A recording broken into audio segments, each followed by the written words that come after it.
Mon cher Renaud, comment ça va? Difficile de faire mieux qu'aujourd'hui, Jean-Charles, une autre grosse soirée qui nous attend. Puis c'est le fun parce que c'est quoi, les matchs sont à domicile. Puis je pense que à cette période-ci de l'année, de pouvoir jouer des matchs importants à domicile, ça change complètement toutes les données chez les Canadiens de Montréal. C'est beaucoup plus... ça amène de l'énergie. Je me promenais tantôt là au niveau M2 pour le premier étage. Les gens sont excités. Tout le monde a hâte. Les employés du Centre Bell ont le couteau entre les dents. C'est très, très beau à voir ce qui se passe dans cet amphithéâtre présentement. Dis-moi, pourquoi est-ce que Martin n'apporte aucun changement à sa formation, Renaud, selon toi? C'est dur, hein? C'est dur de faire des changements. Je pense surtout au moment précis, là. Tu sais, quand tu es au mois de novembre, je pense que c'est plus facile pour un entraîneur de se dire, OK, ben je veux faire jouer X, Y. Je veux pas laisser des joueurs de côté trop longtemps. Un Joshua Roy, par exemple, qui, là, passe du temps dans les gradins. C'est du temps important qu'il perd. Le Rocket de Laval, qui est dans l'Ouest présentement. Un gars comme Joshua, selon moi, doit jouer. Mais c'est difficile pour Martin Saint-Louis, qui a vécu, lui, à travers plusieurs entraîneurs. Justement, on change la formation alors qu'on connaît du succès. Là, je sens aussi qu'un gars comme Michael Pezzetta est, entre guillemets, plus confortable. Là. 2 victoires de suite. C'est sûr que pour lui, il connaît bien son rôle, tout ça. J'aurais été surpris d'un changement. Par contre, tout est dans la façon dont les matchs se disputent. Le dernier match, les Canadiens, ça a été très serré. Le match du côté aussi de Sunrise a été serré dimanche.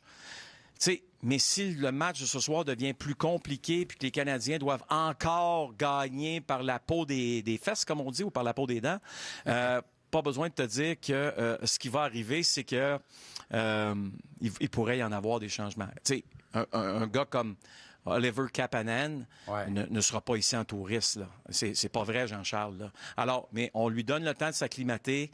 D'après moi, tu as 2 matchs en 2 soirs qui s'en viennent en fin de semaine.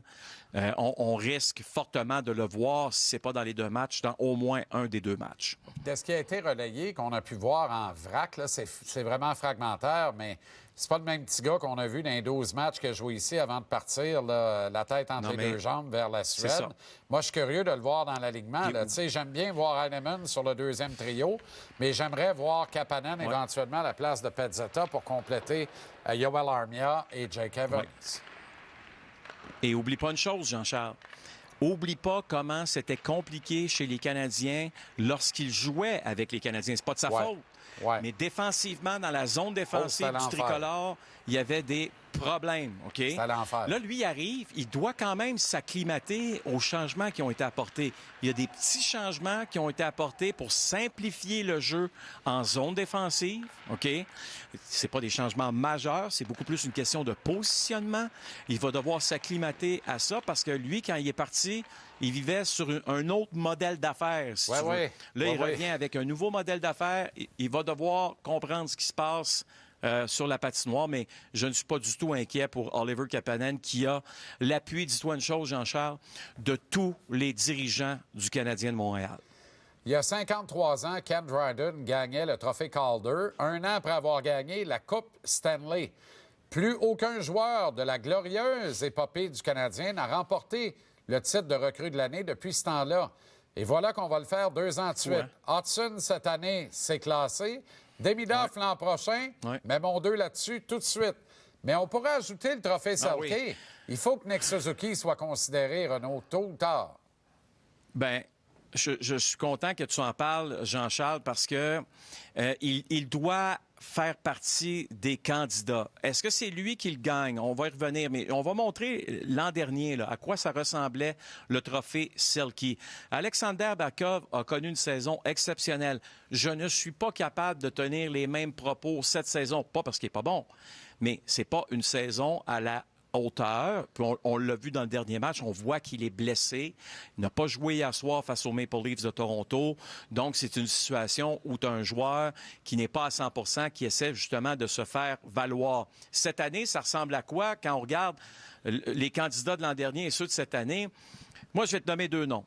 3. Nick Suzuki, Anze Kopitar, qui, honnêtement, je sais que nous, au Québec, on le voit très peu jouer en raison de l'heure tardive, mais c'est exceptionnel, son jeu présentement, encore une fois, avec les Kings. Et Jack Eichel. Jack Eichel de Vegas, c'est fou comment il est bon. C'est sur 200 pieds. La seule chose que j'espère pour les gens qui, comme moi, ont le luxe de voter, c'est un gars qui va ramasser 100 points cette année, Jack Eichel. Souvent, on va dire, un gars qui gagne le Selke peut pas avoir 100 points dans une saison. Là, OK? Pourquoi? Moi, je te nomme 3 candidats, très certainement avec Nick Suzuki, qui sont sur ma liste et qui sont de très sérieux candidats pour l'emporter. Mais je pense que Eichel va même avoir beaucoup de votes pour le trophée Hart qu'il pourrait remporter aussi. Oui. Il va être un candidat, mais dans le cas de Nick, absence d'un deuxième centre de qualité, dans une équipe dont le différentiel est négatif, le sien est positif à plus 12, saison record pourrait terminer à 85-90 points dans ces eaux-là. Écoute, là, c'est compliqué d'ignorer ce petit gars-là. Jean-Charles, c'est impossible de l'ignorer. Et ce que j'aime dans tout ça, c'est qu'on a eu une confrontation des 4 nations. On l'a ignoré. Ouais. On va se le dire, là. Ouais. On a regardé de haut Nick Suzuki. Ouais. Puis présentement, je pense que Nick Suzuki regarde un peu tout ce monde-là de haut, d'une certaine façon, sans être hautain, mais en disant... Écoute, c'est du grand Nick Suzuki. Je pense que j'aurais pu vous aider. Il a été sous-estimé toute sa carrière, même chez les amateurs. Voilà. Et c'est ce qui lui a toujours conféré une longueur d'avance sur tout le monde. Quand tu es sous-estimé, c'est parfait parce que personne ne t'attend. Puis, quand ça leur pète d'en face, ils veulent tous devenir ton meilleur ami. C'est extraordinaire. Le Lightning peut assurer sa place en série ce soir. Hey. Exactement. Puis, écoute, quelle histoire, celle de Julien Brisebois, quand même, qui s'est joint au Lightning, d'abord comme directeur général adjoint. Au début, c'était une période de transition pour le Lightning, mais qui s'est assuré d'abord d'une chose, c'était sa priorité, je me rappelle comme c'était hier, il faut que mon club de la Ligue américaine fasse les séries. Non seulement ils ont fait les séries, Jean-Charles, ils gagnaient des championnats. Ensuite, Steve Yzerman s'en va du côté de Détroit. On s'entend que c'est pas très... Pas très glorieux. Pas d'ailleurs... Je suis pas très glorieux. Puis imagine, toi, un directeur général comme ça à Montréal qui gagne pas, il durerait pas longtemps. Ça, c'est clair. Mais revenons à nos moutons. Ce que Julien Brisebois et son groupe fait, c'est vraiment de très haut niveau. Je les ai mis pour remporter la Coupe Stanley cette année. Je ne sais pas si je vais être déçu ou non, mais je vais dire une chose. Ils sont impressionnants et je leur souhaite tout le bonheur qu'ils méritent d'une certaine façon. Merci infiniment, Renaud. Bonne soirée, bon match et à demain. À demain, Jean-Charles. Bonne soirée.